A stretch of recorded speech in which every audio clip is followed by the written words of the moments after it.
It was supposed to be a cruel joke, a pouch of gold to anyone foolish enough to sit beside the Alpha King, a man whose very presence made the great hall freeze in absolute terror. They pushed her toward his shadowed corner, holding their breath, waiting for her to break, waiting for his legendary wrath to finally explode. But she didn't run. She pulled out the chair and sat down. The entire room went dead silent. And then, the monster they all feared slowly turned his head, locked his storm-gray eyes onto hers, and did the unthinkable. He spoke. The laughter came first. Bright, careless, the sound of wine and mischief mingling in the high rafters of Grey Rock Keep. Margaret leaned close, her breath warm with mead, and whispered, "I wagered a pouch of gold that you can make him say a single word. Go on, Claire. Sit beside him." Claire's chest tightened. She did not need to ask who he was. Every eye in the great hall had been avoiding that far corner all evening, the way one avoids a storm cloud on the horizon. The Alpha King sat alone at the head of the long table, his black cloak pooled around his chair like spilled ink, his untouched goblet gleaming dully in the candlelight. "No," Claire said quietly, but Margaret was already pushing her, and the hands of two other girls joined in, half joking, half insistent. "You're the only one who isn't afraid of anything," Margaret giggled. "Just sit down. One sentence. That's all." Claire's jaw tightened. She could feel the weight of the hall's attention shifting toward her, curious and amused. These were noble daughters who had spent the evening daring each other to do foolish things, and she, the horsemaster's daughter, invited only because her father had helped arrange the feast, was the easiest target. She was used to being the jest. What she was not used to was being pushed toward something that genuinely frightened her. She looked across the hall.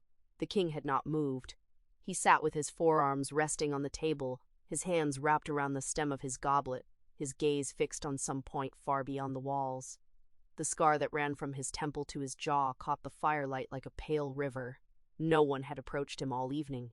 No one had even tried. "Fine," Claire heard herself say, and the word came out steadier than she felt.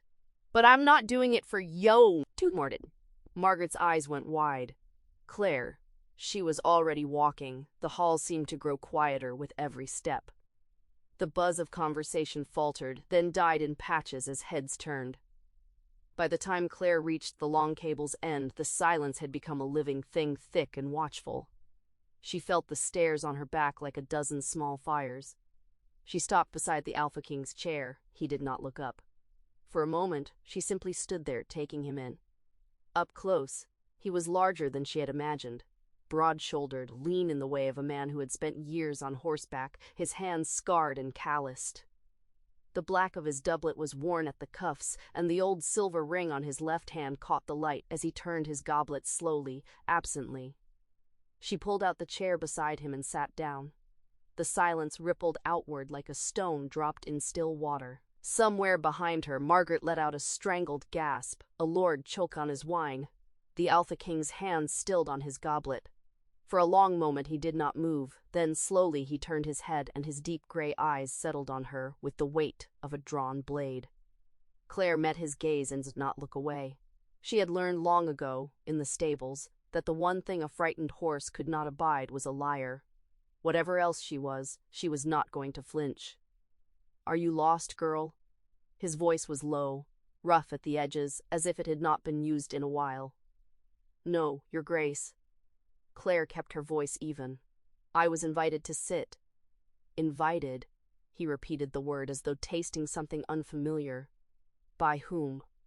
"The feast, Your Grace." She gestured vaguely at the crowded hall. The invitation was general. That earned her a long, unreadable look. The scar on his cheek seemed deeper and think firelight, a seam of old violence. His jaw worked once, twice, and she saw something flicker behind his eyes. Annoyance, perhaps, or the ghost of amusement. "You are the horsemaster's daughter," he said.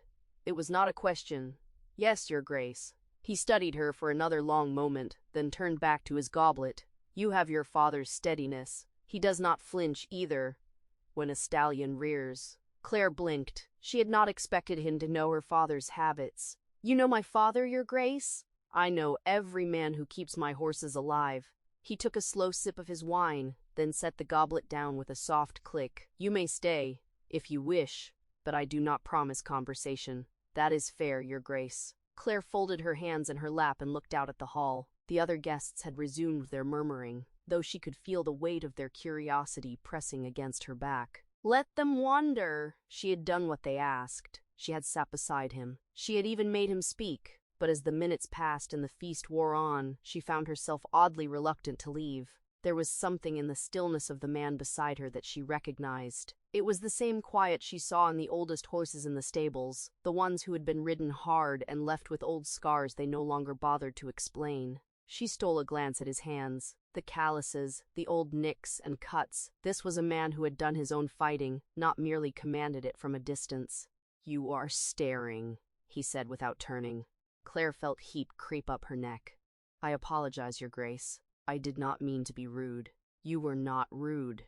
You were curious." He turned his head, and there was something almost human in his expression now, a crack in the stone. "Most people who sit by me spend the evening trying not to look at me at all. You looked. Why?" Claire considered the question. She could have lied, could have said something polite about his reputation or his victories, but the man's gray eyes were steady, and she found she did not want to lie to him. "Because you look like a man who had not been spoken to in a long time," she said simply. "And I know what that feels like." The silence that followed was different from the one that had greeted her arrival. It was softer, more private, as though the two of them had stepped out of the great hall and into a smaller, quieter room. The Alpha King, William, she remembered now. William of House Ashford looked at her for a long moment. Then he picked up his goblet, took a slow drink, and set it down.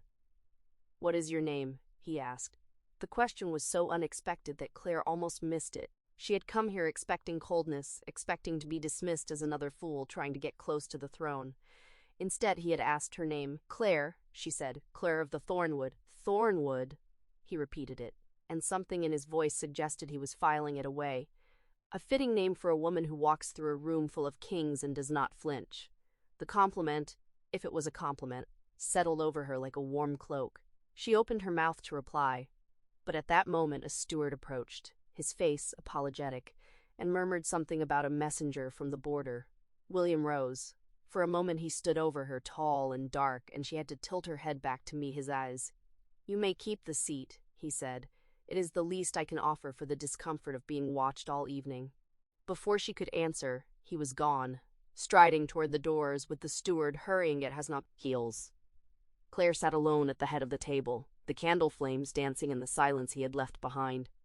Somewhere behind her, Margaret was whispering to the other girls, in a frantic, delighted murmur, but Claire did not hear them. She heard only his voice, low and rough, asking her name as though it mattered, and she felt, for the first time since her mother's death, the small, dangerous warmth of being seen. The morning after the feast, Claire woke before dawn with the taste of candle smoke still in her mouth. She lay still for a moment, staring at the low beams of the ceiling, and tried to convince herself that the evening had happened at all. It had. She could still feel the weight of his gaze, the low rasp of his voice asking her name. She pressed her palms to her eyes and let out a breath. Then she rose, braided her hair with quick, practiced fingers, and went to the stables before the rest of the keep stirred. The stables were her first true home. Her father had been the king's master of horse for 20 years, and Claire had grown up among the smell of hay and leather, the warm breath of mares, and the steady rhythm of hooves on stone. She knew every stall, every animal, every creaking board. Here, she was not the poor cousin from the Thornwood branch. She was simply Claire, the girl who could calm a frightened colt with her voice alone. She was brushing down an old bay gelding named Bramble when she heard it, a low, muffled sound from the far end of the stable near the tack room. It was the sound of a man trying not to make a sound. Claire's hand stilled on Bramble's flank. She set down the brush and walked slowly down the aisle, her boots soft on the packed earth. The stable was dim, lit only by a few hanging lanterns, and the morning light had not yet reached the far corner. She saw him before he saw her. He was sitting on a low stool outside the tack room door, his back to her, his black cloak pulled around him on the floor. He had taken off his leather jerkin, and his left arm was bare to the shoulder, wrapped in a length of linen that was soaked dark in the middle. William of Ashford, The Alpha King, who had silenced an entire hall with a glance, was sitting alone in her stable trying to bandage his own arm. Claire stopped. Her first instinct was to back away, to leave him to his privacy. But the linen was wrapped badly, crooked and too loose at the edges, and the dark stain had spread while he worked. He was fumbling with the ends of the cloth, one-handed, his jaw tight. She took a step forward before she could stop herself. "Your Grace," she said quietly, "that wrap is going to slip before you reach the door." He went still. For a long moment he did not turn, and she thought she had overstepped, that he would rise and dismiss her with a cold word, and the small warmth from the feast would be gone. Then he turned his head, just enough that she could see the edge of his jaw and the scar that ran from temple to chin. His dark gray eyes met hers, and there was no anger in them, only a kind of weary surprise, as though he had forgotten that anyone else inhabited the world before dawn. "Miss Thornwood," he said. His voice was rough with sleep and something else she could not name. "You are up early." "I could say the same to you, Your Grace." She moved closer, slowly, the way she would approach a nervous horse.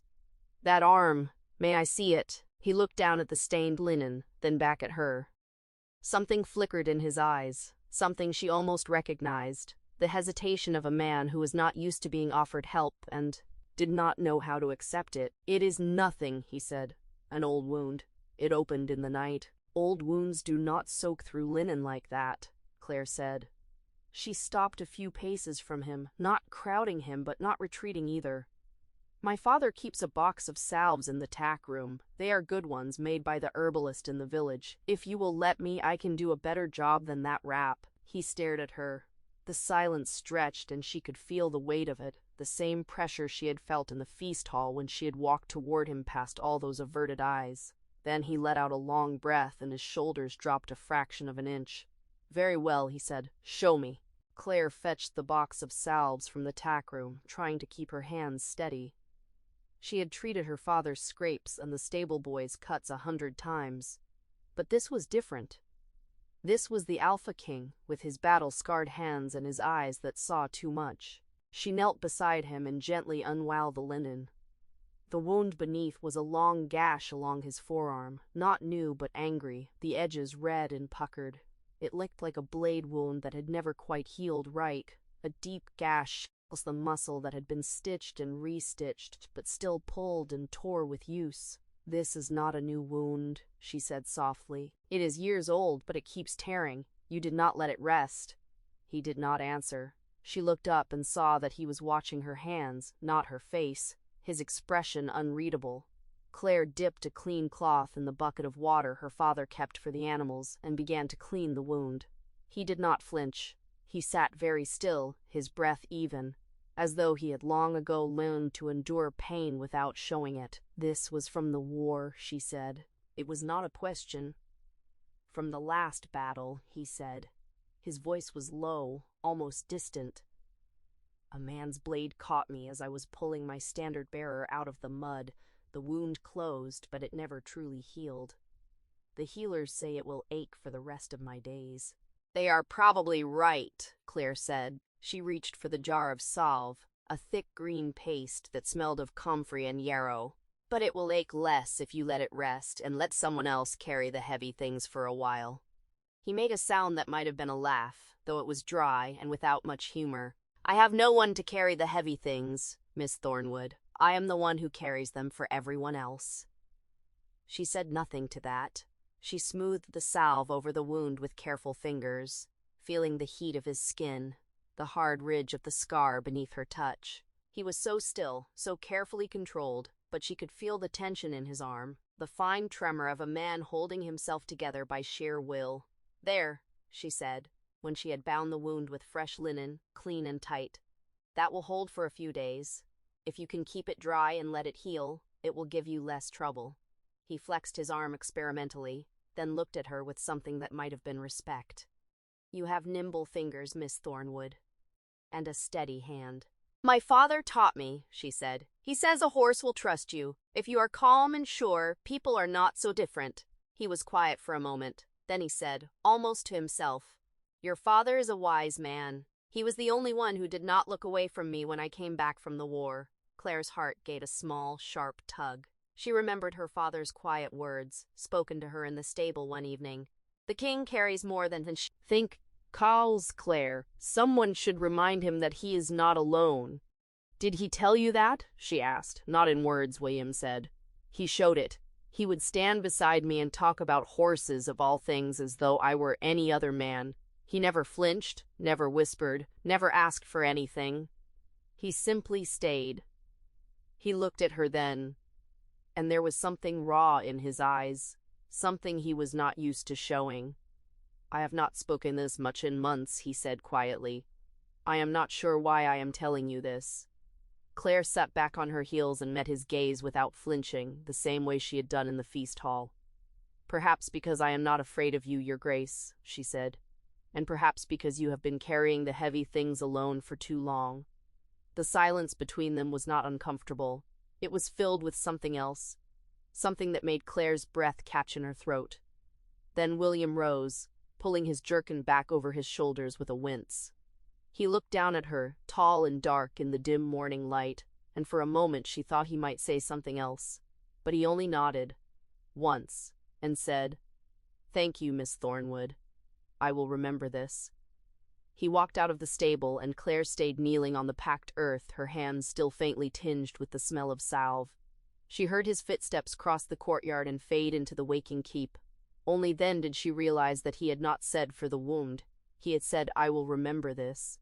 She pressed her fingers to her lips, feeling the small, dangerous warmth bloom again in her chest. Somewhere above, in the tower where the king's rooms were, she heard a window shut with a soft click, and she thought with a strange certainty she could not explain that she had just done so. Thing important, something that had nothing to do with any wager or bag of gold. The rain began that evening, a cold, slanting autumn rain that turned the courtyard of Greyrock Keep into a sheet of dark glass. Claire stood at the stable door with a bundle of clean cloths tucked under her arm, watching the water pour from the eaves, and she thought about the wound on the king's arm. She had dressed it properly 2 mornings ago. She had cleaned the edges, spread the salve thick and even, wound the linen tight enough to hold but loose enough to breathe. She had done it the way her father had taught her to tend a horse's gold shoulder, and she had done it well, but she had not asked him how long the wound had been left to fester before she found him. She had not asked if anyone had tended it since. She had not asked, and now the rain was falling, and she could not stop thinking about it. Her father found her in the tack room an hour later, sorting through the jars on the shelf with a frown. "That is the good salve," he said, pointing to the clay pot in her hand. "The one with the pine resin? I was saving that for the mare's hoof." Claire looked down at the pot. She had made it herself last spring, boiling the resin with beeswax and a handful of dried yarrow, and she had been proud of it.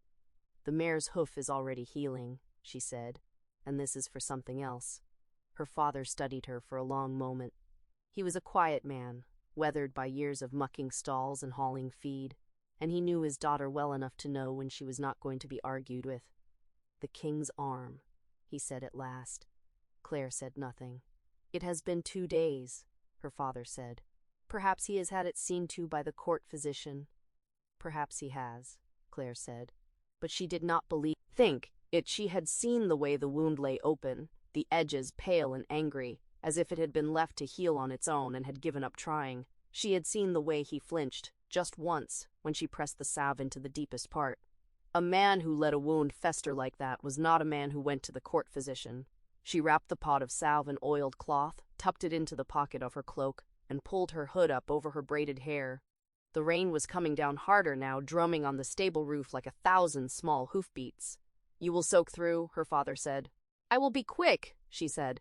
She stepped out into the rain before he could argue further. The courtyard was empty, the cobblestones slick and shining in the light of the torches that guttered along the walls.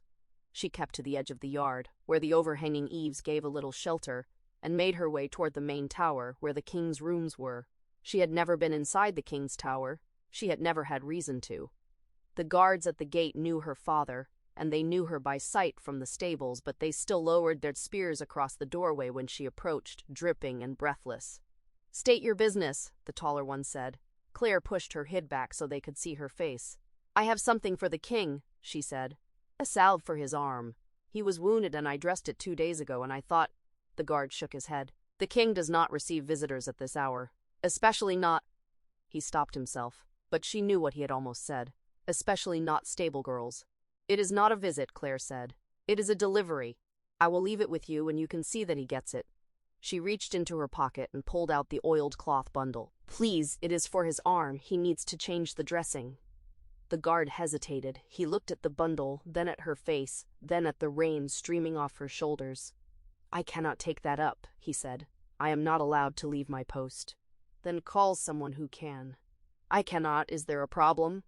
The voice came from behind them, low and familiar, and Claire's heart gave a hard, uneven knock. The 2 guards straightened and stepped aside, and William of Ashford walked out of the darkness of the tower stair, his black cloak dark with rain at the shoulders.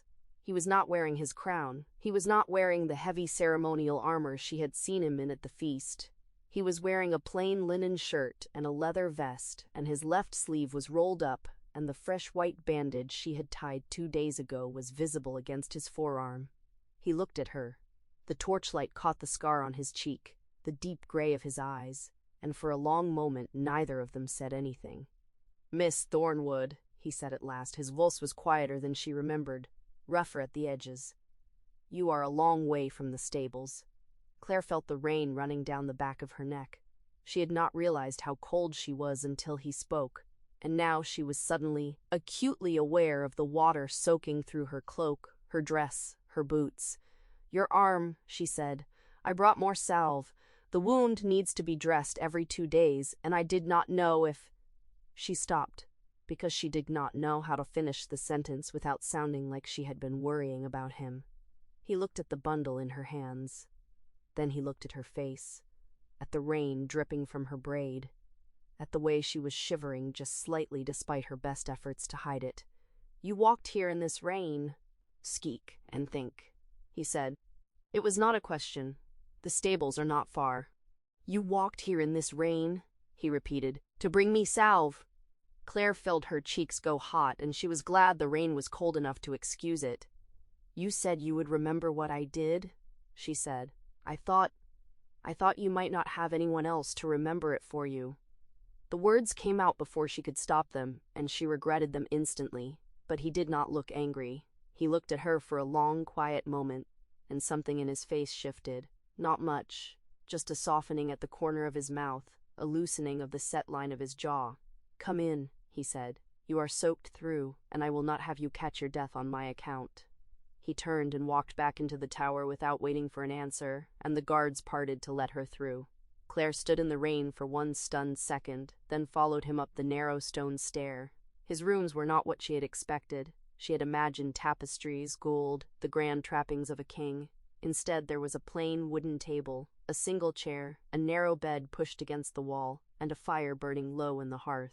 There were no servants waiting, no courtiers hovering. There was only the king, and the rain against the window, and the quiet. He gestured to the chair by the fire. Sit, warm yourself. Claire sat. She set the oiled bundle on the table and unwrapped it slowly, revealing the clay pot of salve and the clean linen strips she had cut the day before. The firelight caught the resinous gleam of the salve, and she saw him looking at it and then at her hands.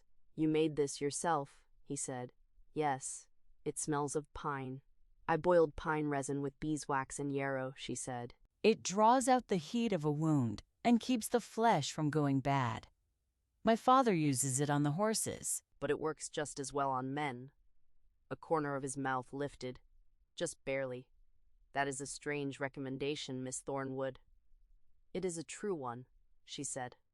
And your wound, my lord, is not a horse's wound, but it is an old one, and it needs better care than it has been getting. He was quiet for a moment.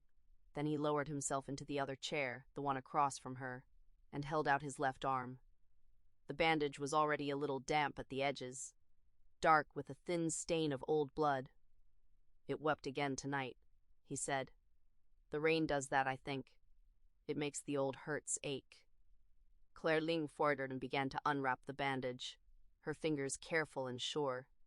He watched her as she worked, and she tried not to think about how close he was, how the firelight caught the silver in his dark hair, how his eyes followed her hands with a quiet, unreadable attention. "This will hurt," she said, as she lifted the old dressing away. "I know." She cleaned the wound gently, then spread the fresh salve over the angry red edges. He did not flinch this time. He sat very still, his gaze fixed on the fire, and she thought he was somewhere far away, in another battle, another night, another wound that had never healed. "You saved someone," she said quietly, "the day you got this." He looked at her sharply. "The scar," she said. "I saw the way it lies. You were defending someone who could not defend themselves. That is not a wound you get running away." He was silent for a long moment. The fire crackled. The rain drummed against the window. "I was carrying the banner," he said at last. "The boy who carried it before me was only 16, and he was frightened, and I took the standard from him so he could run. The blade caught me. Think."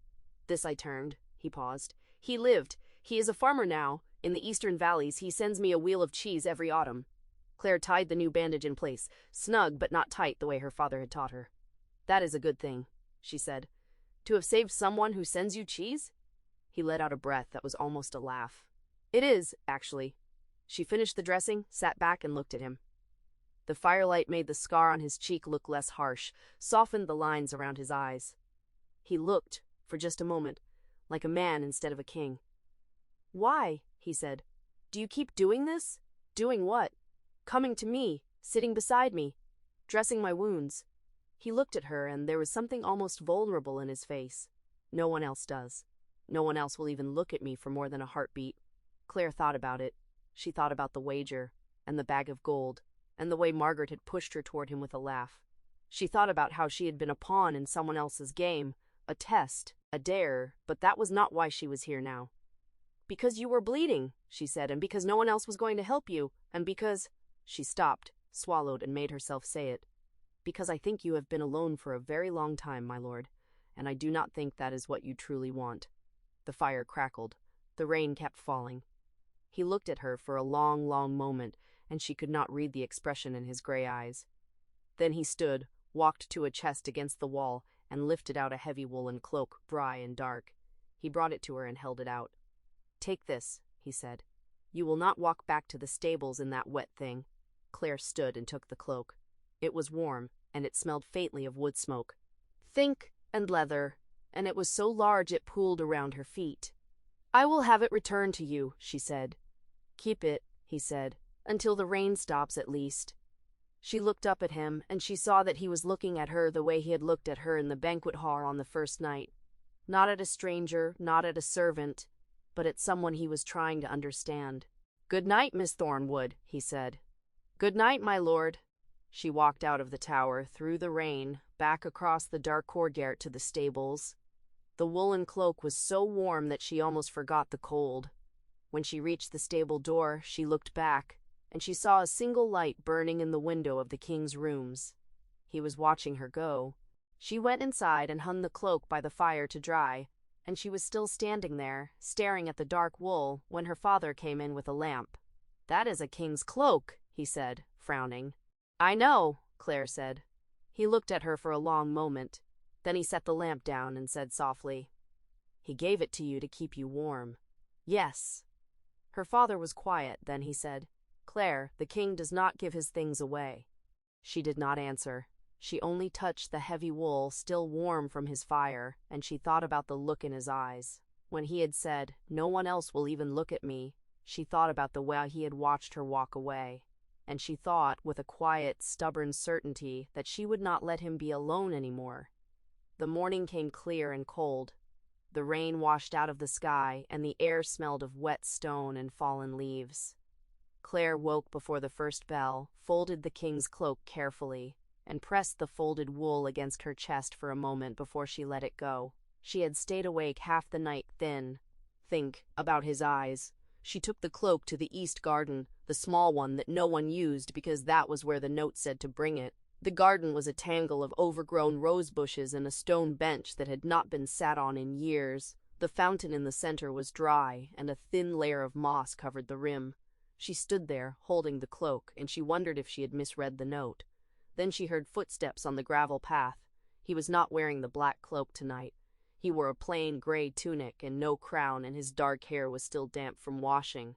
Without the armor and the shadows, he looked younger and tired in a way that had nothing to do with sleep. "You came," he said. "You asked me to." He stopped a few paces from her, and he looked at the cloak in her hands. For a moment he said nothing. Then he reached out and took it, his fingers brushing hers, and he held the folded wool for a long moment without putting it on. "I thought you might not come," he said. Claire looked at him. "Why would I not come?" "Because I am the king. Because people do not come when I ask them to. They come when I command them to." He said it without bitterness, as if he were stating the weather. "You did not have to come." "No," she said. "I did not have to. I chose to." He looked at her then, and something in his face shifted, like a door opening a crack and then closing again. He draped the cloak over one arm and turned to look at the dry fountain. "This garden belonged to my mother," he said. "She used to sit here and read to me when I was a child, before the war." Claire did not know what to say to that, so she said nothing. She stood beside him, looking at the moss-covered fountain, and she thought about the way he had said, "before the war," as if the war were think line drawn across his life, and everything on the other side of it belonged to someone else. "My mother is gone too," she said after a while. He turned to look at her. "She died when I was 15, Claire said. "She was a gentlewoman. She used to say that the world was hard, but that did not mean we had to be." She paused. "She was the one who taught me to ride." "You ride? Every morning?" "When the fog is still on the fields, it was her habit. She said the horses were the only honest creatures in the world because they did not know how to lie." Claire smiled a little. She was right. William was quiet. He had not looked away from her, and she realized with a small start that he was actually listening. Not the way the courtiers listened, waiting for her to finish so they could speak. He was listening the way a man listens to a story he does not want to end. "Where did you get the scar?" he asked. Claire touched her eyebrow, surprised. The thin white line ran through the middle of her right brow, and she had almost forgotten it was there. "When I was 9, she said. "There was a young mare in the stables.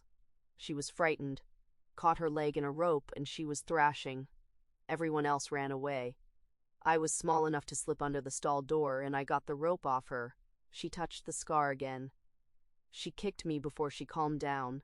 My mother was so frightened she cried for an hour, but the mare was fine, and after that she would follow me everywhere." William was staring at her. "You went in," he said slowly, "to help a horse that was thrashing, and you almost lost your eye." "I was 9, Claire said. "I did not think about it." "No," he said. "You did not think about it, you just did it." There was something in his voice that she could not name. It was not surprise. Exactly. And it was not admiration. It was something quieter, something that sounded almost like wonder. He looked away, toward the dry fountain, and he was quiet for so long that she thought he had forgotten she was there. "My father's brother," he said, "was the man I trusted most in the world. When I was young, he was the one who taught me to hold a sword. He was the one who carried me on his shoulders when I was too small to walk the halls." William's voice was flat. "He was the one who opened the gates to our enemies on the night my father died." Claire felt her breath catch. "I was 22, William said. "I was not even at the battle. I was at the border, holding the east flank, and I did not know my father was dead until the messenger rode in with his sword." He touched his left cheek, the old scar that ran from his temple to his jaw. "I got this fighting my way back through the lines. I did not even feel it. I only felt the rage." He fell silent. The wind moved through the dry rose bushes, and a few brown leaves drifted across the gravel. "I have not told anyone that," he said, very quietly. Claire did not know what to say. She wanted to reach out and touch his arm, but she was afraid that if she did, he would close up again, like a shell snapping shut. So she stood still, and she let the silence hold them both. "Why did you tell me?" she asked. He looked at her, and for a moment he looked almost lost. "Because you asked me how I got the scar," she said. "No, you did not, but I told you anyway." He shook his head slowly. I do not know why. I only know that when I am near you, I do not feel like I have to guard every word. Claire felt something warm spread through her chest, something that had nothing to do with the cold morning air. I am glad you told me, she said. You are the only one who has ever said that. They stood together in the empty garden, and the morning light grew stronger, casting long shadows across the dry fountain. Claire noticed that William was still holding the folded cloak and that he had not put it on. You should wear it, she said. It is cold. He looked down at the cloak, and then he did something that surprised her. He held it out to her. Keep it, he said. Your Majesty, William, he said. She stared at him. Out here, he said. Away from the court, away from the hall. I am not a king. I am just a man who does not want to be alone. He held the cloak out to her. Please, keep it. Claire reached out and took the cloak. The wool was worn from being pressed against his chest, and she held it against herself, and she did not know why her eyes were stinging. Thank you, she said. Thank you, he said, for coming. He turned and walked back along the gravel path, and she watched him go.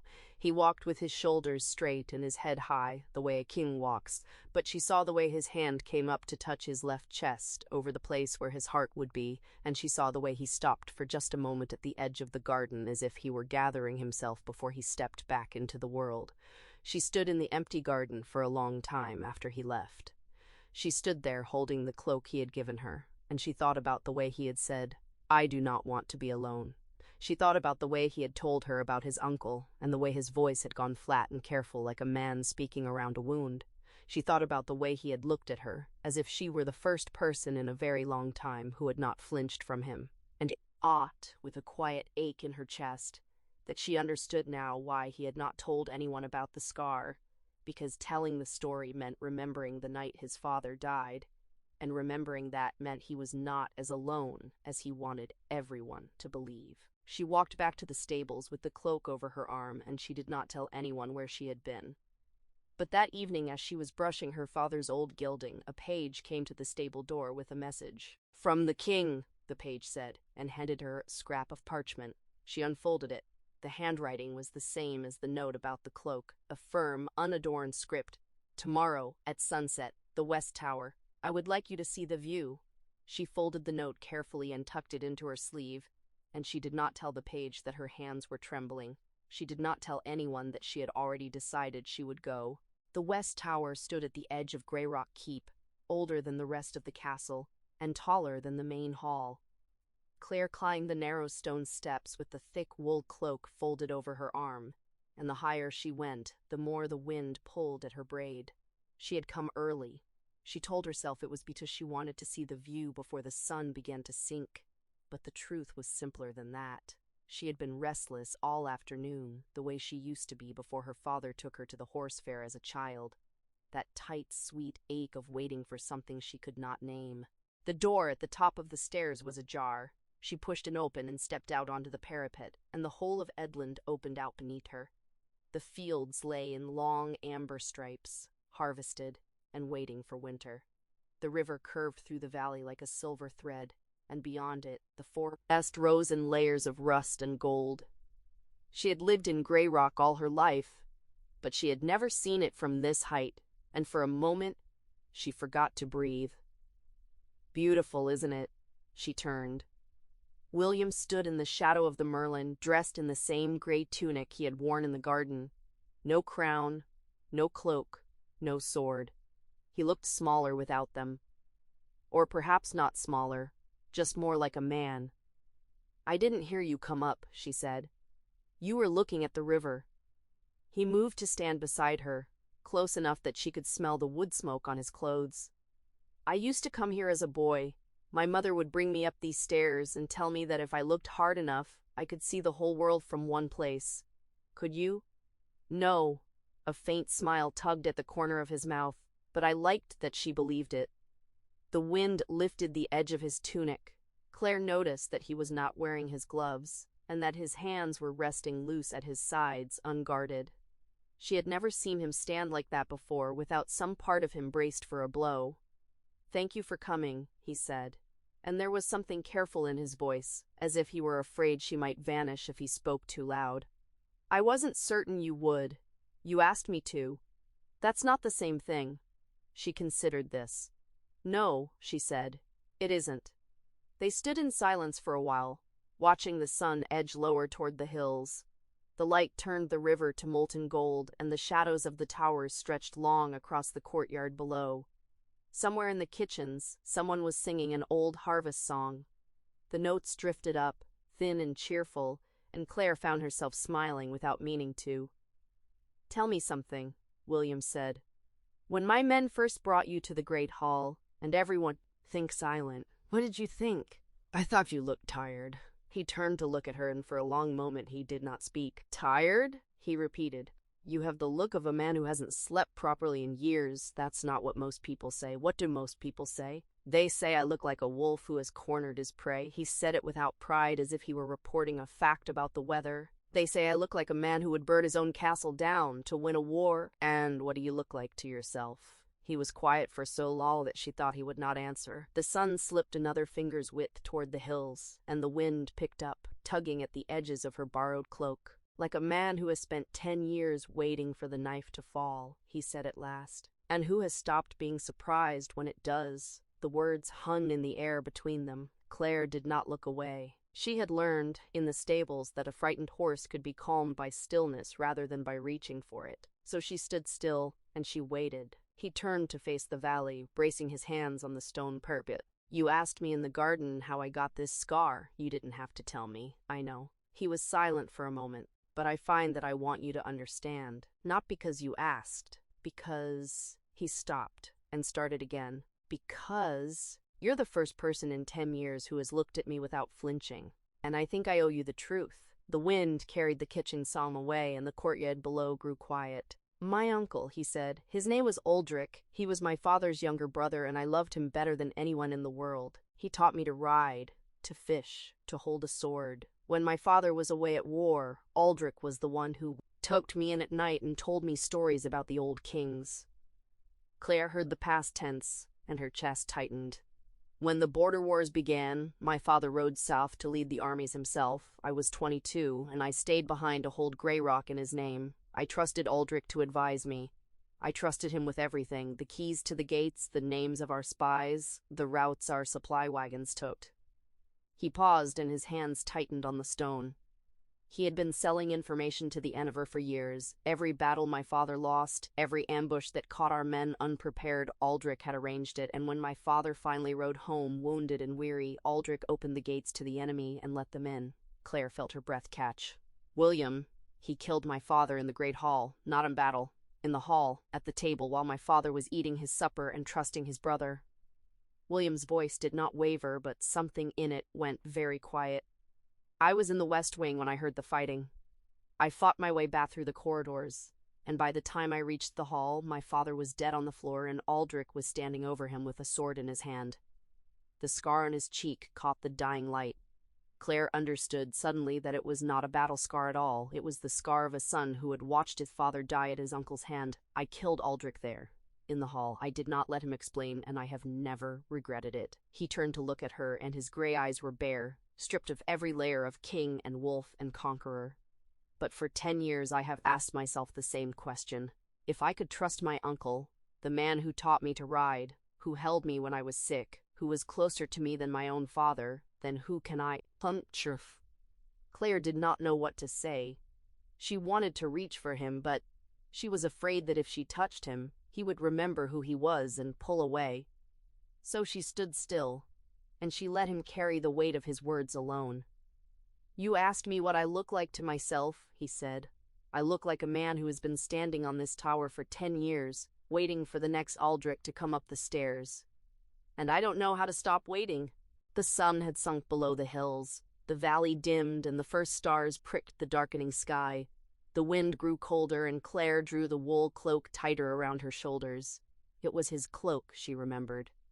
He had given it to her in the garden, and she had worn it all day without thinking. "William," she said softly, "I can't promise you that I won't ever hurt you. I don't know what tomorrow will bring, but I'm not going to hurt you tonight, and I'm not going to hurt you tomorrow either. That's the only promise I can keep." He looked at her for a long time. The stars reflected in his gray eyes, and something in his face loosened just a little. like a knot that had been tied too tight for too many years. "That's more than anyone else has offered me," he said, "and more than I hoped for." They stood together in the darkness, looking out over the sleeping valley. The kitchens had fallen silent, the courtyard was empty, the whole world seemed to be holding its breath. And then William said very quietly, "Claire, if one day you find that I am not as strong as you think I am, if you see the cracks I've been hiding, will you also turn away?" The question hung in the air, sharp and fragile as glass. She opened her mouth to answer, and the tower bell began to toll. Deep and slow, marking the hour, the sound rolled across the valley. Then the moment was gone. William stepped back, straightening, and the mask slid back into place. "I should send you down," he said. "It's getting dark." But his eyes, when they met hers in the shadows, were still asking the question. The days after the tower were strange and quiet, in the way that a held breath is quiet. Claire went about her work in the stables, brushing the old mare, mending a torn girth strap, and every time the great hall doors opened, she found herself looking up. She told herself she was not waiting for anything. She was not watching for a tall figure in a black cloak. And yet her hands paused, every time, just for a heartbeat. Margaret noticed, of course. Margaret noticed everything and said most of it. "You've got that look again," she said one afternoon, appearing at the stable door with a basket of apples. "The one you get when you've decided to do something foolish." "I'm just mending a strap," Claire said. "You're mending the same strap you were mending yesterday." Margaret set the basket down and folded her arms. "Claire, what happened on that tower?" Claire's fingers stilled on the leather. She had not told anyone about the tower, not about the sunset, not about the story of the scar, not about the question he had asked her, the one that still hung in her chest unanswered. "Nothing happened," she said. "We talked. Margaret's eyebrows rose. "The Alpha King, the man who hasn't spoken more than 10 words at a sitting in 5 years, took you up a tower and talked." "Yes." Margaret stared at her for a long moment. Then she did something strange. She looked away, and her mouth tightened. "That's good," she said, but her voice had gone flat. "That's good." Claire should have asked what was wrong.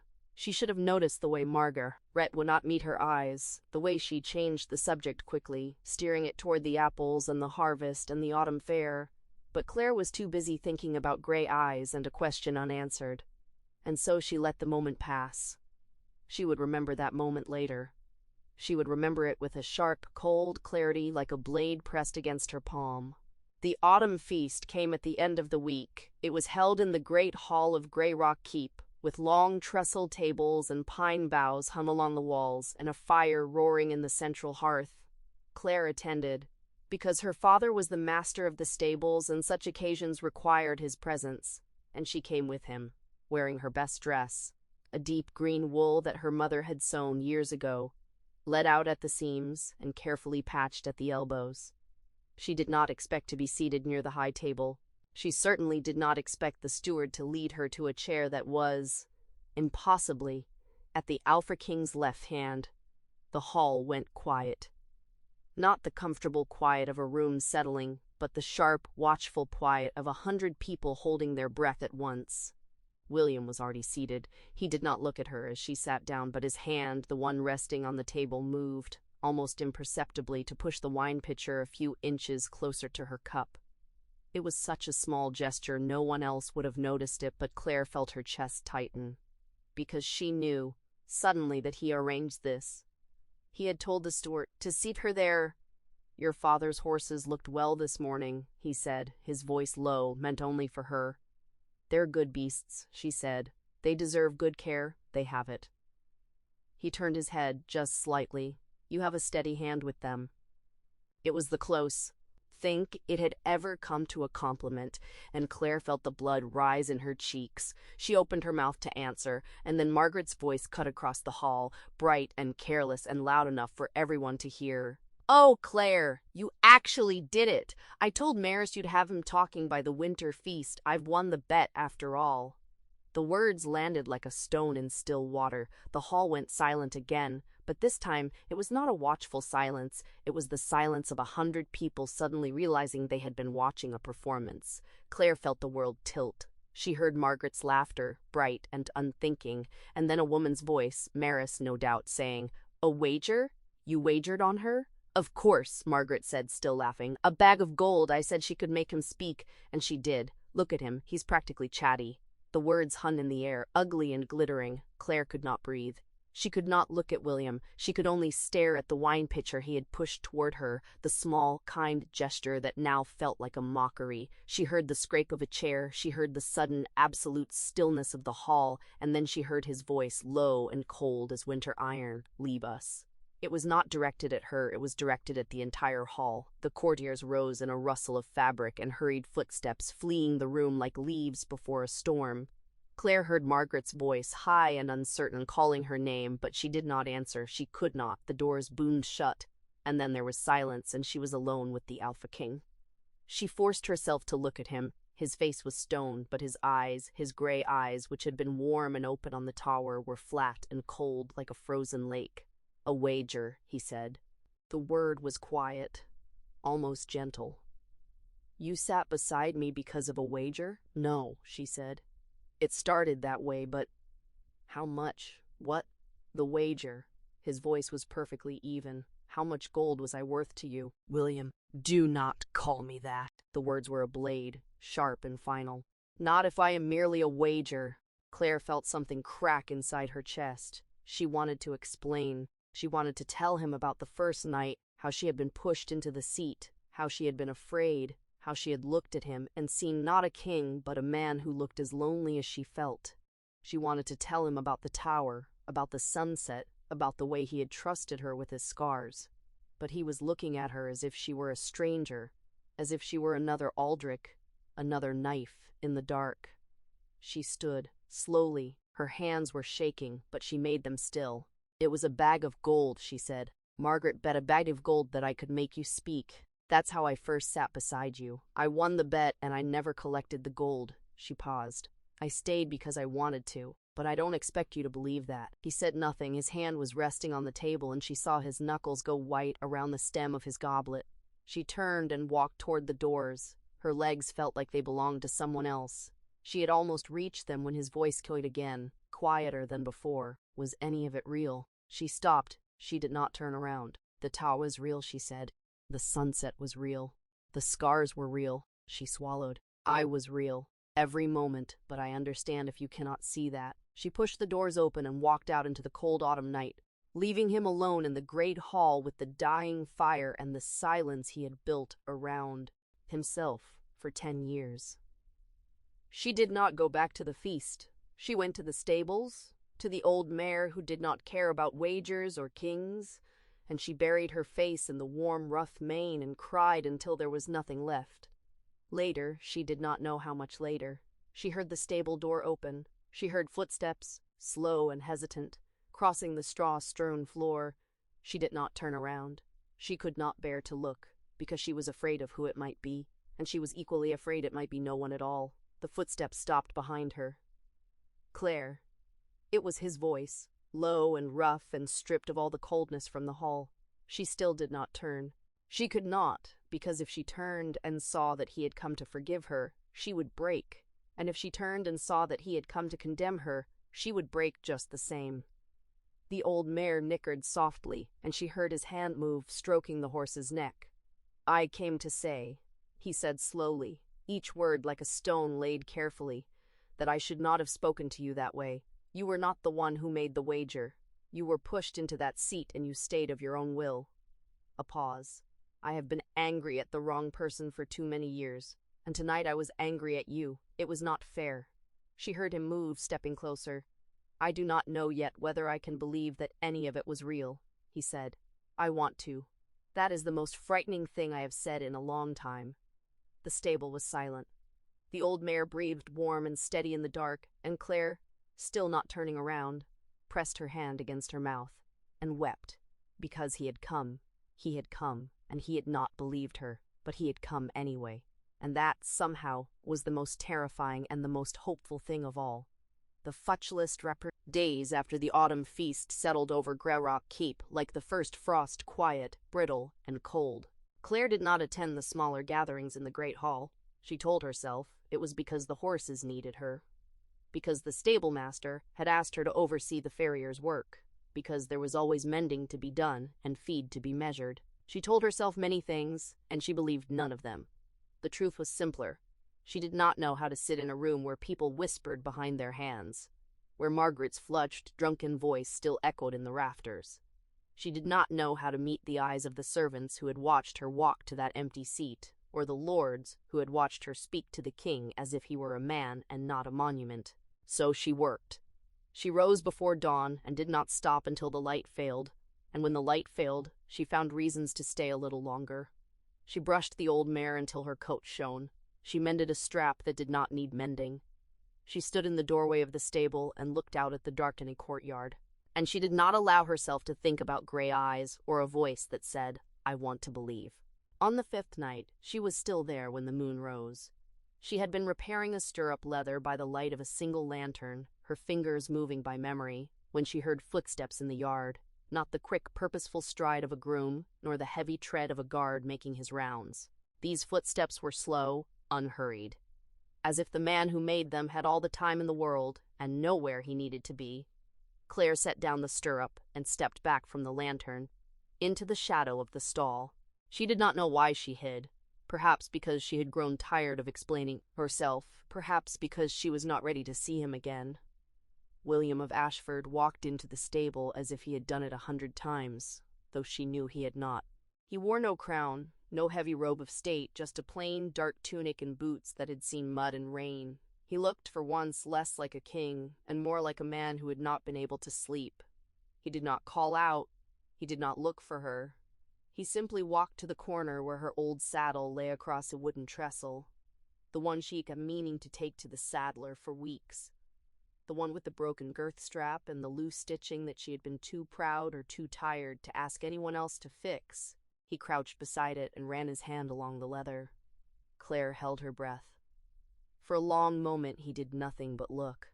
Then he stood, crossed to the tool bench where the grooms kept their leatherworking tools, and selected a curved needle, a length of waxed thread, and a small jar of tallow. He brought them back to the saddle and now this time with the tools laid out before him like a surgeon's kit.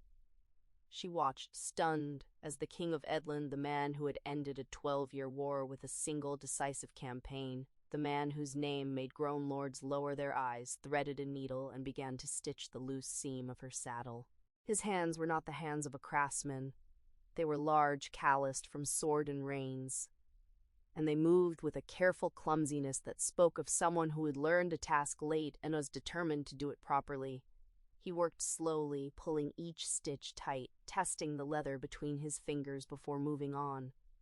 When he reached the broken girth strap, he paused, examined the damage, and shook his head. "Not worth mending," he murmured to himself. "Needs a new one." He set the saddle aside and stood, scanning the shelves. He found a coil of new leather in the far corner, tested its strength, nodded, and carried it back. Then he knelt again and began to cut, measure, and punch holes for the buckle. Claire's throat ached. She had seen him angry, seen him cold, seen him command a room with nothing but a shift of his shoulders. She had never seen him like this, bent over a piece of tack in the dim light of a stable lantern, working with the patience of a man who had nowhere else to be. She must have made a sound, a breath, a shift of weight, something that gave her away. His hands stilled, and he looked up. Their eyes met across the stable. She expected him to look startled or embarrassed or angry at being caught in such a humble act. Instead, he simply looked at her for a long moment, and then returned his gaze to the strap he was cutting. "The buckles on this one are worn thin," he said, as if they had been in the middle of a conversation. "It will hold for a season, maybe 2, but not longer. I will tell the saddler to make you a new one." "You do not need to," she began. "I know," he said quietly. "That is not why I am doing it." He did not look up again, and so she was free to watch him. She watched the way his shoulders moved beneath the worn tunic, the way his brow furrowed in concentration as he aligned the holes, the way he used the awl with more care than she had ever seen anyone use it. She watched him, and she felt something in her chest crack open. Just a little, like ice giving way to the first warmth of spring. She stepped out of the shadow of the stall. She walked over to the trestle and sat down on the edge of it, a few feet from where he worked. "You could have sent a groom," she said. "I could hectares." "Height," and he agreed. "You could have had it replaced with a new one." You are the king. You could have ordered a dozen new saddles and never thought of it again. I could have. He pulled a stitch tight and paused, testing it. But it is your saddle. You have ridden it for years. A new one would not know your seat. She did not know what to say to that. She said nothing. They stayed like that for a long while, she sitting, he kneeling, the only sounds the soft pull of thread through leather and the occasional stamp of a horse in its stall. The lantern burned low and steady, the night pressed in around them cool and quiet. When he had finished, he ran his hand over the mended seam, nodded once, and set the saddle down. He stood and wiped his hands on his tunic, leaving dark streaks of tallow on the fabric. It will hold, he said. She looked at the saddle, at the neat, even stitches that had not been there an hour ago. Then she looked at him, at the tallow on his hands, the weariness in his face, the way he stood as if he were not quite sure what to do next. Why? She asked. He was quiet for a moment. Then he said, Because you were right. About what? About the tower, about the sunset, about the scar. He looked down at his hands. You said those things were real. I have been thinking about that. I have been thinking about it every night since the feast. He took a breath. I cannot promise you that I will stop being afraid. I cannot promise you that I will not flinch when someone grows close, or that I will not say something sharp when I feel cornered. But I can do this. He gestured at the saddle. I can sit in a stable in the middle of the night and mend what is broken. I can do that much. The words hung in the air between them, simple and heavy as stones. Claire felt her eyes sting. She blinked hard and looked away. Thank you, she said, her voice rough. He nodded, turned, and walked toward the door. At the threshold, he paused, his hand on the frame, and spoke without turning around. I will not ask you to come to the feast tomorrow, he said. But if you do, if you choose to, I will be glad of it. I will not say anything to embarrass you. I will not make a scene. I will simply be glad. He was gone before she could answer. She sat in the stable for a long time after he left, the lantern burning low, the mended saddle before her. She ran her fingers over the stitches, neat even, made by a king who had knelt in the dirt to repair a stable girl's tack. The next morning she wore her best dress. It was not a grand dress, a deep green wool mended at the elbow with a clean white collar, but it was the best she had. She brushed her hair till it shone, braided it carefully, and walked to the great hall. She had decided she was not going to hide any more, but when she reached the doorway, she stopped. The hall was empty, except for two figures, William, standing at the high table with a scroll spread before him, and old Thomas, the steward, at his side. Their voices carried through the empty hall. The border lords have sent word, Thomas was saying. They wish to negotiate. A truce, they say. They want to meet you in the spring. William was silent for a long moment. When he spoke, his voice was low, and there was something in it Claire had never heard before, a wariness like a man who had been burned and could not quite believe the fire was not still burning. They wanted my father dead. Once, he said. They may be offering peace now, or they may be sharpening their knives and calling it a handshake. Claire stood in the doorway, unseen, and felt her heart grow cold. The border lords, the people who had killed his father, she watched him fold the scroll, and she knew with a quiet certainty that whatever spring would bring, it would not be simple. And she knew, too, that she was not going anywhere. The invitation arrived at her father's cottage the next morning, sealed with the royal stag, and written in a hand that was careful, almost hesitant. Claire turned the parchment over twice before she opened it. The words were few. There is a matter I would discuss with you. If you are willing, meet me at the West Tower an hour before dusk, W. She read it 3 times, then folded it and tucked it into the pocket of her apron. Her father, mending a bridle by the hearth, did not look up. Is it from him? He asked. Yes. Will you go? She thought of the night before, the way William had sat in the hay, his big hands clumsy with the awl, working the new stitches into her old saddle, because the new one did not know her seat. She thought of the weariness in his voice when he spoke of the border lords who had once wanted his father dead. Yes, she said, I will go. The West Tower stood at the far edge of Grey Rock where the wall curved to meet the river. By the time Claire climbed the narrow stairs, the sky had begun to bruise into violet, and the wind off the water carried the first true bite of winter. He was standing at the parapet, his back to her, his black cloak pulled tight against the cold. He did not turn when she stepped onto the stones, but she saw his shoulders ease, just slightly, as if he had been holding himself rigid until he heard her footsteps. "You came," he said. "You asked me to." He turned then. In the failing light his face was hard to read, but his eyes were not. They were the eyes of a man who had spent years learning not to hope, and who had forgotten how to stop. "I have something to tell you," he said, "and I need you to hear it before anyone else does." Claire folded her hands in front of her, the way she did when she was bracing herself. "I'm listening. The border lords have sent word they wish to negotiate a truce. They want to meet in the spring, on neutral ground, under a banner of peace." He paused. "Thomas thinks it is genuine. My council is divided, and I do not know what to believe. Why are you telling me this?" He looked at her for a long moment, and something in his face shifted a crack in the stone, small but unmistakable. "Because you are the only person in this keep who has never asked me for anything, and I find that I want you to know the truth, even if the truth is that I am afraid." The word hung between them, raw and unexpected. Claire had heard him speak of battles and betrayals, of fathers and traitors, but she had never heard him say that word aloud. "Afraid of what?" she asked quietly. He turned back to the parapet, gripping the cold stone with both hands. "You know what happened to my father. You know how he died, betrayed by the man he trusted most. In the middle of a war he thought he was winning.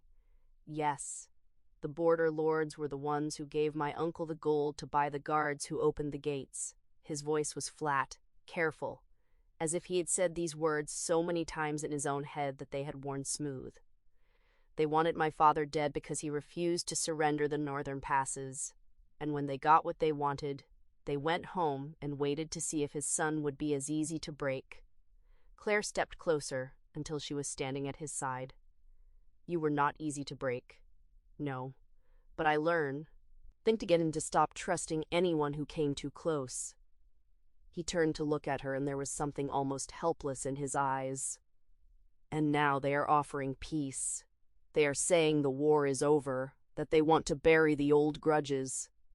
And I do not know if I am being asked to forgive my father's murderers, or if I am being led into another trap." He was silent for a moment. When he spoke again, his voice was lower, rougher. "Claire, I have spent 10 years building walls. I have told myself that it is safer to be alone than to be betrayed. And then you sat down beside me at a feast because someone bet you could make me speak?" He gave a short, humorless laugh. "And now I am standing on a tower at dusk, telling you the things I have never told anyone, because I cannot seem to stop." She did not answer at once. The wind pulled at her braid, and she tucked a loose strand behind her ear, the way she did when she was thinking. "William," she said, and it was the first time she had used his name without a title. "What are you asking me for?" He looked at her, and for a moment he seemed almost young, almost uncertain, like the man he might have been if the war had never touched him. "Stay," he said. "I am not asking you to promise me anything about the spring, or about the border lords, or about what I will decide. I am asking you to promise me that you will not vanish from my life because it is about to get complicated." Claire felt her throat tighten. She thought of the bet, the laughter, the way she had been pushed into that seat like a piece in a game. She thought of the nights she had spent telling herself she was nothing but a wager that had gone wrong. "I have spent my whole life being treated like someone who could be moved around," she said slowly. "Like a piece on a boat. I told myself I did not mind, because it was easier than hoping for more." She looked up at him and her voice was steady. "But I am not a piece on a board, and I am not going anywhere." He stared at her. The wind had picked up, and the first few flakes of snow began to drift across the parapet, melting on the dark stone. "You mean that?" he said. It was not a question. "I mean it." He reached out, slowly, as if he were afraid she might flinch. His hand hovered in the air between them, and then, very gently, he took her hand, and his palm was warm and calloused, and she felt his fingers tremble, just slightly, against hers. "Then I will tell you something I have never told anyone," he said. "I am afraid of the dark. I have been afraid of it since the night my father died, Because it was dark when they came through the gates, and it was dark when I found him, and I have never been able to stand a room with no lights since. Claire squeezed his hand. Then I will leave a candle burning. He looked at her, and something in his face cracked open a raw, unguarded thing, there and gone in an instant. Thank you, he said, and his voice was rough. That is more than anyone has ever offered me. They stood together on the tower as the snow began to fall in earnest, their hands still clasped, and Claire felt something settle in her chest, a quiet certainty, deeper than hope, firmer than fear. She did not know what the spring would bring, or what the border lords truly wanted, or whether William would ever be able to trust the world again, but she knew she meant what she had said. She was not going anywhere, and as the dusk deepened around them, she saw him look at her once more, and for the first time she saw something in his eyes that had not been there before. He was taking to believe her. The snow had not stopped for 3 days. It lay thick on the battlements, muffling the keep, in a hush so complete that Claire could hear her own breath as she crossed the courtyard. She had not seen William since the night on the tower, and she told herself that was normal. A king had duties, and the border lord's envoy was due before the thaw. But something in the stillness of the keep told her otherwise. Old Thomas found her in the stables at dusk, brushing the gray mare that had become her favorite. He stood in the doorway for a long moment, his weathered hands folded behind his back, and she knew he had not come to talk about horses. Tomorrow is the anniversary, he said quietly, of the old king's death. Claire's hand stilled on the mare's flank.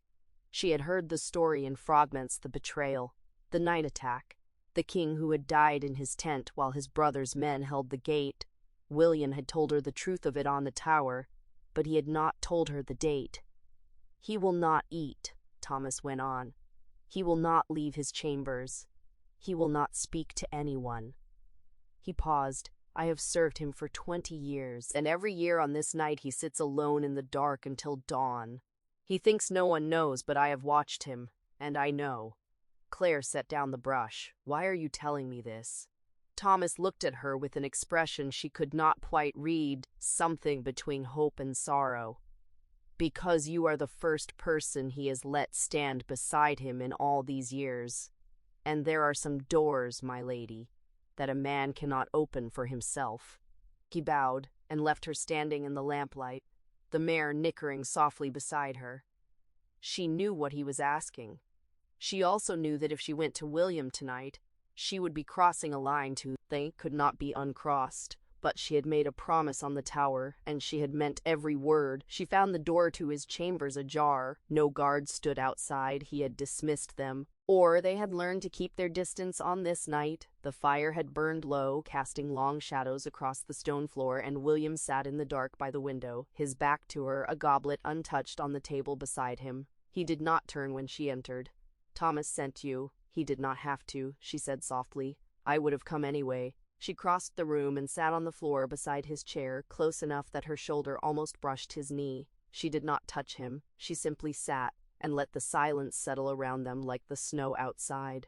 For a long time, neither of them spoke. The fire crackled. The wind moaned against the walls, and then, in a voice so low she almost missed it, William said, "He died in the dark." Claire said nothing. She waited. He was not a soldier. He was a scholar. My father he loved. Books and music and the smell of rain on stone. He never wanted the crown, but he wore it because his brother would not. William's voice was flat, empty, as if he were reading words he had long since memorized. When the betrayal came, I was 16. I was away, training with the Northern Cavalry. I did not see it. I did not even know until 3 days later, when I rode home and found his tent still standing, his chair still by the fire, and his body already in the ground. The goblet on the table trembled. Claire realized his hand was shaking. They buried him before I could see him, he said, before I could tell him. He stopped, and the silence that followed was heavier than any words. Claire reached up, slowly, and placed her hand over his. His skin was cold. You do not have to tell me, she said. You do not have to say any of this. I have never said any of it. His voice cracked. I have carried it alone for 16 years. Every year on this night, I sit here and I wait for the dawn, and I tell myself that if I can just make it through one more night, I will be strong enough to face the world again. He turned to look at her, and in the dim firelight his eyes were wet. But I am so tired, Claire. I am so tired of being strong alone. The words hung between them, raw and unguarded. Claire felt her own throat tighten. She had never seen him like this. Not the king, not the warrior, not the man who had ended a war and silenced a court. Just a man who had lost his father and had never been allowed to grieve. She did not think. She simply moved, rising from the floor to kneel in front of him, taking both his cold hands in hers. "You are not alone," she said, her voice fierce. "Do you hear me, William? You are not alone. I am here. I am not going anywhere." He stared at her, and something in his face gave way, a crack, then a break, then a collapse, so complete that he did not seem to know what to do with it. A sound escaped him, rough and broken, half a sob and half a breath he had been holding for 16 years. And then, before either of them could speak, he drew her into his arms and held her as if she were the only solid thing in a world that had been falling apart around him for a decade and a half. Claire held him back. She did not tell him it would be all right. She did not know that it would be. And he would not have believed her. She simply held him, her hands on his back, her cheek against his shoulder, and let him break in the safety of her arms. She did not know how long they stayed like that. The fire burned lower. The wind died. And when at last his grip loosened, He pulled back just enough to look at her, his face streaked with tears, his eyes raw and red. He looked younger, somehow stripped of the armor he had worn for so long that it had become his skin. "You asked me once," he said hoarsely, "why I do not join the feasts until the end, why I leave before the hall empties." He swallowed. "It is because I cannot bear the silence after. When the music stops and the people leave and the hall is empty, it sounds like the night my father died. The quiet after the chaos, the stillness where the voices used to be." Claire understood then, with a clarity that ached, why he had spent so many years sitting alone in the corner of the banquet hall. It was not pride. It was not coldness. It was fear. A fear so deep and so old that he had never let anyone see it. She reached up and touched his face, her fingers brushing the old scar on his cheek. "You do not have to sit in the dark tonight," she said. "I will stay with you. I will leave a candle burning, and I will be here when the dawn comes." He looked at her, and she saw the war in his eyes. The part of him that had been taught never to trust, never to need, never to let anyone close enough to hurt him. And she saw the other part, the part that had been waiting for 16 years for someone to sit beside him in the dark and not run. "Claire," he said, and her name on his lips sounded like a prayer. "I do not know how to do this. I do not know how to let someone." "Then do not know," she said gently. "You do not have to know. You only have to let me stay." He closed his eyes, and she saw his hand move to the silver ring on his finger. He turned it slowly, the way she had seen him do 100 times, and then he pulled it off and he think it out to her. "This was my father's," he said. "He wore it every day of his life. When he died, they gave it to me, and I have not taken it off since." His voice shook. "I have never shown it to anyone. I have never let anyone touch it, but I want you to have it. I want you to hold it, to know that what I am giving you is not a crown, not a title, not a promise I made because I had to. It is the only thing I have left of him, and I trust you with it." Claire looked at the ring in his palm, the old silver, worn smooth by years of his touch. She understood the weight of what he was offering. It was not jewelry. It was a wound, held out for her to see. She closed his fingers around the ring, gently. "Keep it," she said. "Keep it, because it is his, and he is a part of you. But know this, William." She met his eyes. "You do not need to give me a ring to prove that you trust me. You have already given me more than that. You have given me the truth."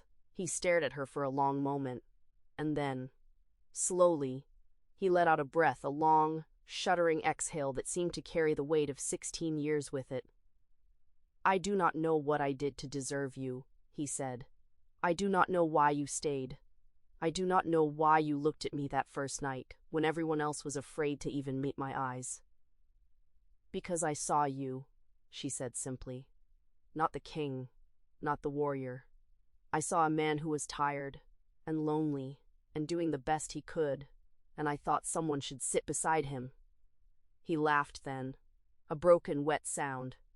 "You are the most stubborn woman I have ever met." "I am not stubborn," she said, and a small smile tugged at her mouth. "I am just not afraid of you." He looked at her, and she saw the tears still wet on his cheeks. But there was something else in his eyes now, something that had not been there before. Not fear, not wariness, something softer, warmer, more fragile. "Stay," he said, and his voice was barely a whisper. "Just for tonight, stay with me until the dawn." It was not a command. It was not an order from a king to a subject. It was a plea, a man asking, for the first time in his life, not to be left alone. She took his hand and led him to the chair by the fire, and she sat on the floor at his feet, her head resting against his knee. He did not speak, but she felt his hand come down to rest on her hair, gentle and hesitant, as if he was afraid she might vanish. They sat like that as the fire burned down and the first gray light of dawn crept through the window, and when at last the sun rose over Greyrock Keep, William looked down at the woman sleeping against his knee, and he understood something he had not allowed himself to understand in 16 years. He was not alone, and for the first time since his father died, he thought he might be able to face the light. Winter passed over Greyrock Keep like a long, quiet breath. The snows came early that year, blanketing the courtyard in white, and Claire of the Thornwood found herself spending more and more evenings in the king's private chambers, not as a guest, and not as a servant, but as something in between that neither of them had yet found a name for. She would arrive with a basket of honey cakes she had baked in the kitchen or a book borrowed from the castle library, and they would sit by the fire while William read aloud from old histories of the northern kingdoms. His voice was deep and slow, and sometimes he would pause to trace a name on the page with his finger, a general, a king, a man who had died in some forgotten battle, and she would watch his face soften in the firelight. He never asked her to stay. He never had to. She simply came, night after night, and he would look up from his reading when she entered, and the faint tension in his shoulders would ease, just a little, like a knot slowly coming loose. It was on one such evening, in the first week of the thaw, that Claire noticed the gray hawk perched on its stand near the window. She had seen it before, of course. William had told her, with a gruffness that did not fool her, that it was a sentry bird, kept for watching the approaches to the keep. But tonight the bird was restless, shifting from foot to foot, and its yellow eyes followed her as she crossed the room. "What is its name?" she asked. William looked up from his book. For a long moment he said nothing. Then he set the book aside and rose, crossing to the bird with a gentleness that seemed almost out of place on a man his size. He ran a finger along the hawk's breast feathers, and the bird leaned into his touch. "Dusk," he said quietly. "I found her on the battlefield 9 years ago. She was a fledgling, her wind broken, her nest burned. I carried her back in my saddlebag, and I told myself I was keeping her for the hunt." He paused, and a strange, rueful smile crossed his face. "But I never once took her hunting. I just kept her."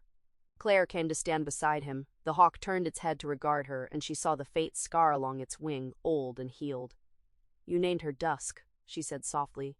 "Because she was found at the end of a dark day." William did not answer, but his hand stilled on the bird's feathers, and she knew she had understood. The thaw came fully in the 3rd week of the month. The snows melted into muddy rivulets that ran through the courtyard, and the first green shoots pushed up through the earth, then on the keep's walls. And with the thaw came word from the border. The old enemy, the lord who had harried Edlin's eastern marches for a decade, had agreed to the spring peace talks. The council chamber was thick with tension the morning the terms were read. Claire was not present. She had no seat at that table, but she heard the rumors from Margaret, who heard them from a clerk in the chancery. The old enemy wanted a marriage alliance. He had a daughter, barely of age, and he proposed to seal the peace by wedding her to the king. Claire's hand stilled on the currycomb she had been running down her mare's flank. She said nothing. But Margaret, who had grown sharper since the wager that had nearly cost them their friendship, saw the way her jaw tightened. "You're not worried, are you?" Margaret asked. He'd never agree to it, not after... She stopped awkwardly, remembering that she had been the one to start the whole affair with a foolish bet. Claire resumed, combing the mare's coat in long, even strokes. "He'd do what's best for the kingdom," she said. "That's who he is."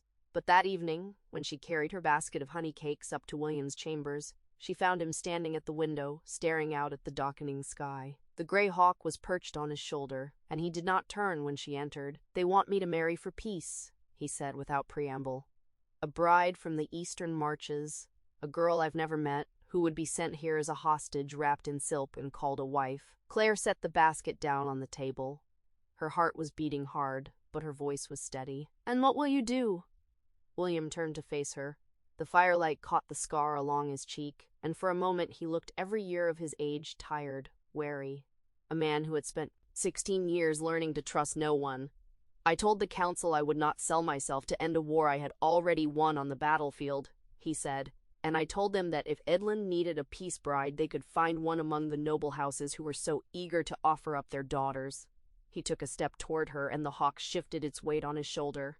"I am done being a piece on someone else's board, Claire. I have been that for too long." She did not speak. She simply crossed the room and stood before him close enough to see the gray of his eyes in the dim light. The hawk watched her, unblinking, and then, with a soft rustle of feathers, it hopped from William's shoulder onto the window perch, leaving the space between them empty. William reached out and took her hand. His palm was warm and calloused, the hand of a soldier who had held a sword since he was 16. But his grip was gentle, almost hesitant, as if he was afraid she might slip away. "The peace talks will go ahead," he said. "I will meet the Eastern Lord at the border, and I will tell him that Edlund does not buy its peace with unwilling brides. I will tell him that my kingdom is strong enough to stand on its own terms." He paused, and his thumb traced a slow line across her knuckles. "And when I return, there will be a spring feast. I want you to sit beside me, not as a wager, not as a dare, as my choice." Claire felt tears prick at her eyes, and she blinked them back fiercely. "William, I know what they said about me," he interrupted, his voice low. "That I am cold, that I am dangerous, that no one dares look at me."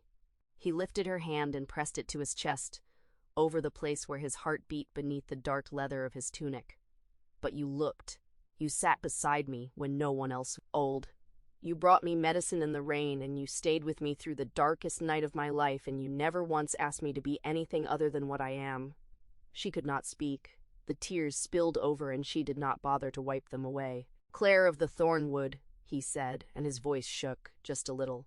"When I come back from the border, I am going to ask you, in front of the whole court, to be my wife. And I want you to know that now, so you have time to run if that's what you need." She laughed, a wet, surprised sound that broke the tension like a crack in ice. "Run?" she said. "William, I sat down beside the Alpha King that no one dared look at because my friends bet a bag of gold that I couldn't make you speak. I am the woman who is not afraid of you. Do you really think I would run from that?" The smile that crossed his face was the most beautiful thing she had ever seen. "I suppose not," he said.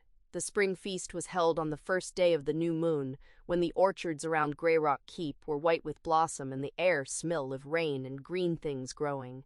The great hall was hung with banners of silver and blue, and the tables groaned under the weight of roasted meats and fresh bread and pitchers of the honey mead that William favored. Claire stood in the antechamber. Smoothing the folds of the gown, Margaret had helped her choose a deep green that matched the color of the first spring leaves, with sleeves embroidered with silver thread.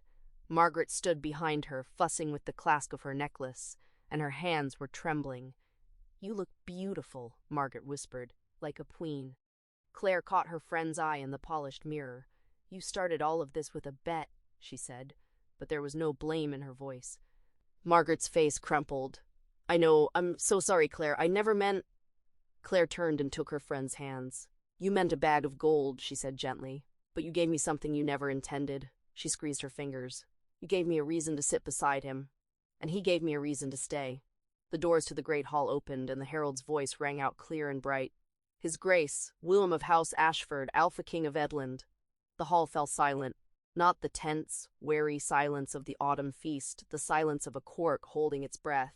And in that silence, Claire walked forward, her head high, and took her place at the king's side. William stood at the head of the table, resplendent in a tunic of deep blue with the silver wolf of his house embroidered across the chest. The scar on his cheek caught the torchlight, and his gray eyes found hers the moment she entered. He did not smile, but something in his face softened, and she saw him take a breath, the breath of a man who had been holding it for 16 years and had finally let it go.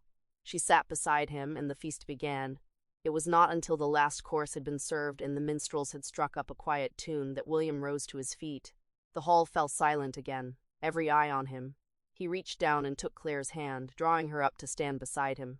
6 months ago, he said, and his voice carried to every corner of the hall, I sat at the autumn feast, alone, as I had sat for every feast since my father died. I had convinced myself that solitude was strength, that trust was a wound waiting to happen. He paused, and his grip on her hand tightened, and then a young woman who had been placed beside me as a jest looked me in the eye and did not look away. A murmur ran through the hall. Claire felt her cheeks flush, but she did not lower her gaze. She did not flinch from my scars. She did not fear my reputation. She brought me medicine in the rain, and she sat with me through the longest night of my life, and she taught me that a man does not have to be alone to be strong. He turned to face her fully, and the whole court saw the raw, unguarded tenderness in his eyes. Claire of the Thornwood, I have spent 16 years building walls. You have spent 6 months taking them down stone by stone with nothing but kindness and courage, and I find I do not want to build them again. He released her hand and reached up to the collar of his tunic. From beneath it, he drew a chain, and on it, the old silver ring, the one that had belonged to his father. The ring he had shown her in the darkness of his chamber. The ring he had worn since the night his father died. He slipped the chain over his head and held the ring out to her. This was my father's, he said, and his voice was rough with emotion. He gave it to me the day I first rode to war, and he told me that it would bring me home. It has brought me through 16 years of darkness, and it has brought me to you. He paused. I am not offering you a marriage of state or a peace alliance or a wager fulfilled. I am offering you the only thing I have left that is truly mine. His gray eyes held hers, deep and steady. I am offering you my kingdom, and the man I became after I met you. Claire of the Thornwood, will you be my queen? The hall was utterly still. Claire felt the weight of every gaze upon her, felt the tears streaming down her cheeks, and she did not care. She stepped forward, and she took the ring, and she looked up at the man who had been so afraid of being seen, and he let him see her fully, as she saw him. Yes, she said, and her voice rang clear as a bell through the silent hall. I will. I am not afraid of you, William of Ashford. I never was, and I never will be. The cheers that erupted shook the rafters. Margaret was crying openly, and old Thomas, standing near the door, was smiling a smile that creased his weathered face like a map of happy roads, and William Alpha King, the man no one dared look at, took Claire's face in his hands and kissed her. There, in front of the whole court, with the tenderness of a man who had finally, after 16 long years, allowed himself to be loved. Later that night, when the feast had wound down and the last guests had drifted away, William led Claire out to the battlements. The moon hung low and silver over the orchards, and the air was sweet with the scent of spring blossoms. She felt his arms slide around her waist, and she leaned into him, content. Look, she said softly, pointing. High above them, a dark shape wheeled against the moon, the gray hawk, dusk, riding the night wind on wide, steady wings. It circled once, twice, and then flew off toward the east, toward the dawn, toward the light. William watched it go, and Claire felt the tension in his shoulders finally, completely release. She's not afraid of the dark anymore, he said quietly. Neither am I. Claire turned in his arms and looked up at him, at the scar on his cheek and the gray of his eyes, and the smile that he wore now without reservation. Good, she said.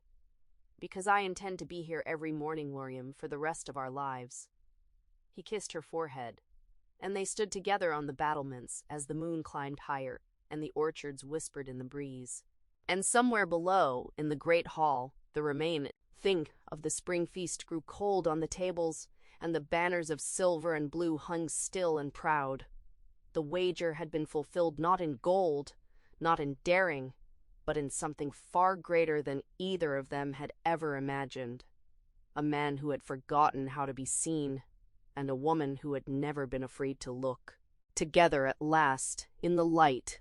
What started as a cruel wager became the only light in a broken king's dark world. Claire wasn't just the only one who dared to sit beside him. She was the one who promised never to leave.